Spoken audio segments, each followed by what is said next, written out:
اللہ سبحانہ وتعالیٰ کی صفات الحی القیوم کا ذکر ہے، یہ بھی بہت زبردست صفات ہیں، اور ان میں اللہ سبحانہ وتعالیٰ کا اسم اعظم ہے جس کو پڑھنے سے دعائیں قبول ہوتی ہیں۔ اسی لیے ہم دیکھتے ہیں کہ بدر کے موقع پر جب حالات بہت تنگ تھے تو نبی صلی اللہ علیہ وسلم نے کن اسماء کو پکار کر دعا کی تھی؟ یا حی یا قیوم برحمتک استغیث۔ حضرت انس کہتے ہیں میں نبی صلی اللہ علیہ وسلم کے ساتھ تھا کہ ایک آدمی نے دعا کی اور کہا یا بدیع السماوات یا حی یا قیوم انی اسألک، اے آسمان کو عدم سے وجود میں لانے والے، اے زندہ، اے قائم رہنے والے، میں تجھ سے سوال کرتا ہوں، یعنی میں تجھ سے مانگتا ہوں اپنی ضرورت کی چیز۔ تو آپ نے فرمایا کیا تمہیں معلوم ہے کہ اس نے کس چیز کے ساتھ دعا کی؟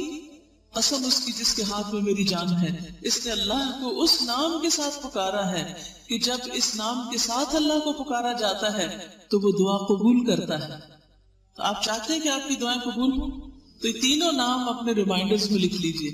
جب بھی آپ چاہیں کہ آپ کی دعا قبول ہو تو پہلے اللہ تعالیٰ کو ان ناموں سے پکارے اور پھر دعا مانگیں۔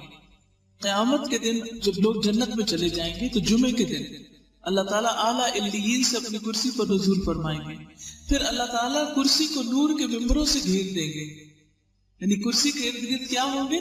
نور کے ممبر، نبی آئیں گے یہاں تک کہ اس پر بیٹھ جائیں گے نور کے ممبروں پر، پھر اللہ تعالیٰ ممبروں کو کرسیوں سے گھیریں گے، صدیق اور شہداء آئیں گے یہاں تک کہ وہ ان پر بیٹھ جائیں گے، پھر اللہ تعالیٰ اپنی کرسی پر چڑھیں گے، اس کے ساتھ شہداء اور صدیق بھی چڑھیں گے۔